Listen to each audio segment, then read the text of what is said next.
cuts amount to $85 billion and will affect education, military spending, meat inspections, border patrol. Those are just some of the things. Some departments will see their budget cuts, while federal employees will see pay cuts and furloughs.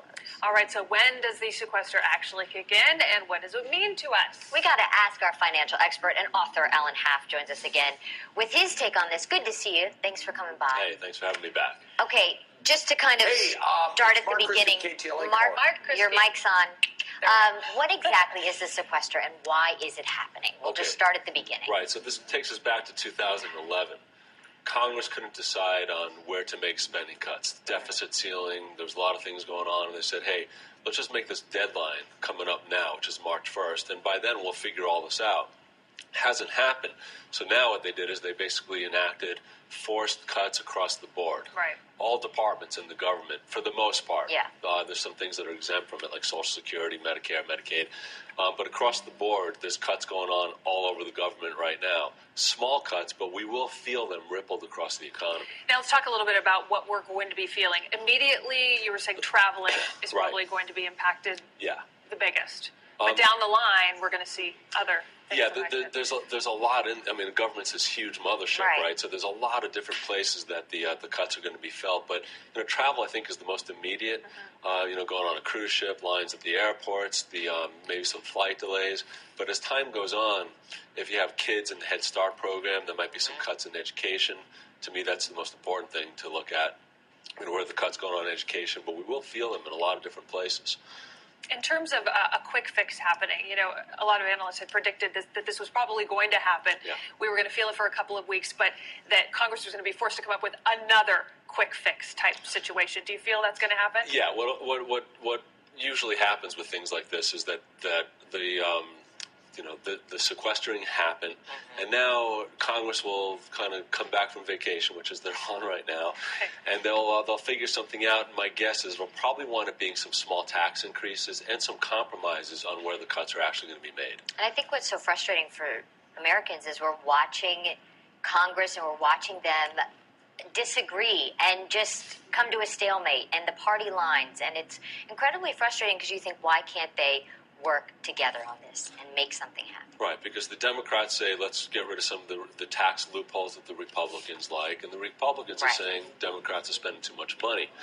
I think it's important to address, though, for us at the table here and for a lot of people watching, what can you do for yourself, for your own dollar to mitigate some of the risk of the craziness of Congress, whichever party line you're on. So what do you suggest for that? A lot of people talk about diversification of their money in the markets and the portfolios, the 401ks. Critical, and I think it's missed all over the place, is the diversification of tax dollars.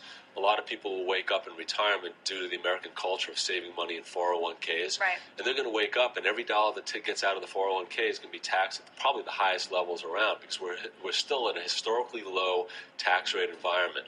You're going to wake up one day, if you follow that path, and everything's going to be taxed to you. So instead of getting the short-term gratification of a tax deduction today, pay the taxes now, put some money into a Roth IRA, have a little bit of a tax-free future so you don't wake up and find yourself painted in the corner somewhere. Think ahead, Alan, thank you so much. I want to remind folks, Alan's book is called You Can Never Be Too Rich. You can also follow him on Twitter. Always appreciate your perspective. Thanks for having me. Thanks for being here.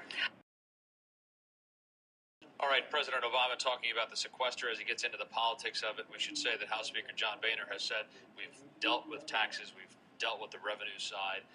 Republicans have said this is the president's idea to have sequester. There will be a back and forth on the politics of it, but let's talk more about the financial impact. Alan Haft is here. Alan, we're talking about, if the numbers are correct, 750,000 jobs being lost through this process, cuts to various departments.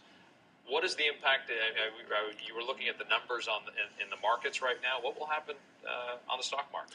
Yeah, I mean, usually the news like this is usually priced into the market already. So obviously it's not a big surprise. It's been going on since really December when the fiscal cliff was happening. So this news, as far as I'm concerned, is really priced well into the market. You might see a little bit of a blip, but right now as Obama's speaking, we don't really see any big shift in the market. It's already been priced in.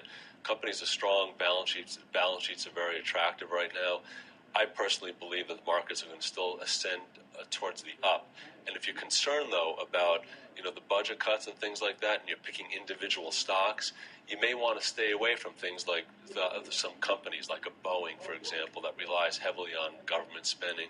Right. You might want to shift those dollars a little bit more into things that you and I use every day: toothpaste, laundry detergent, things like that. Alan Half, thank you so much. Your book called "You Can Never Be Too Rich." You can also follow Alan on Twitter. We appreciate your time and Thanks for having me. this morning. Thanks.